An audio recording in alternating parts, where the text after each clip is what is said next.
I'm Jeremy Laferta for Rebel News in Moscow, Russia. We've been told that the Western sanctions against Russia are bringing the economy to its knees. Well, one marker of that is the price of food.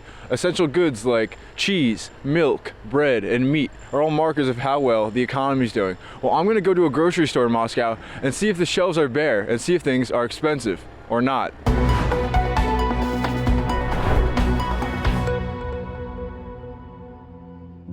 Sanctions leveled against Russia by the U.S. and its allies are the harshest ever handed down. The Russians are dealing with some hefty international sanctions levied against the country.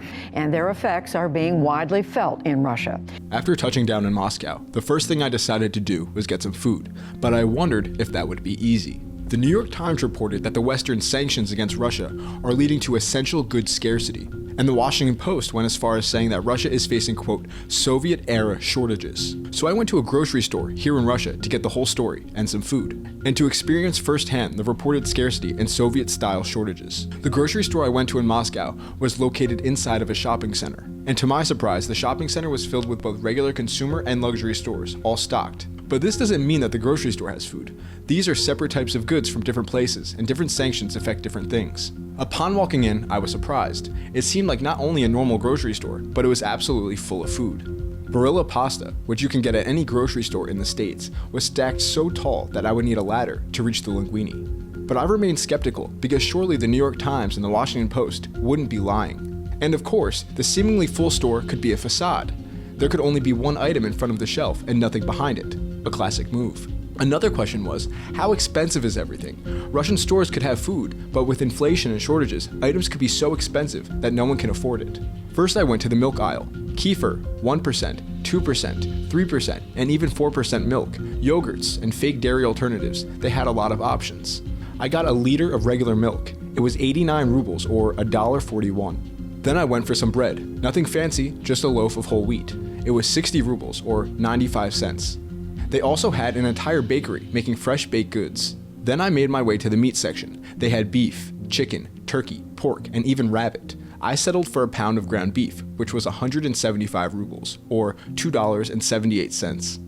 I then decided to get some eggs. Strangely enough, the eggs were not kept refrigerated, but they did have dozens of choices. I got 10 eggs for 99 rubles, or $1.47. Then I decided to get some vegetables for my meat, a container of mushrooms for 79 rubles, or $1.25. And then I went to pay for everything, in rubles of course. The total for milk, eggs, beef, bread, and mushrooms was 499 rubles, or $7.92. Surprisingly, it seems the mainstream media is not being entirely truthful in regards to the effects sanctions are having on the prices of essential goods in Russia. Despite my experience, a few people I spoke to explained that the sanctions have had an effect on them in one way or another. This lady, from a rural market outside of Moscow, is selling produce. She explained that while most prices have stayed the same, the prices of some foods have actually skyrocketed. Не думаю, так вроде бы ничего не поменялось. Цены стали больше или ниже? Больше. Больше стали цены, намного даже. And this man, who sells cranberries at the market, spoke to me about the prices of berries. Нет, на нашем товаре, на нашей, как сказать, целевой аудитории, наша целевая аудитория это бабушки, покупают клюкву, в принципе, ничего не поменялось. Я не заметил разницу. Все как было, так и осталось на ровном месте. This young woman told me that the idea that Russian people are suffering from sanctions is simply not true, but the uncertainty of everything has made people more serious about financial planning and financial literacy. Но так, что прям мы страдаем, голодаем, такого нет. Но просто мы ощущаем это давление, мы как бы начали по-другому чуть-чуть рассчитывать финансы, планировать. Поняли, что нужна финансовая грамотность, что нужно как-то смотреть, но планировать сложно.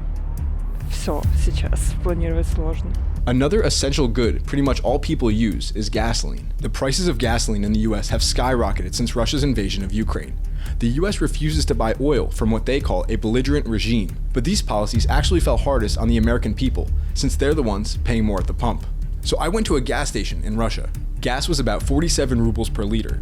Converted to US metrics, that's about $2.75 per gallon. I spoke to a man from Moscow who drives for a living. В течение года, думаю, разница невелика. она от 45 рублей до 48 максимум, то есть в районе 1 рубля разница, то есть бывает. И меняется, ну, не скажем, что часто, но раз 3-4 дня он так копейками, но бывает то поднимается, то понижается. For Rebel News in Moscow, Russia, I'm Jeremy Lafredo. Doing this type of reporting inside of Russia is not cheap. Between the translators and the flights and the lawyers, it costs a lot of money.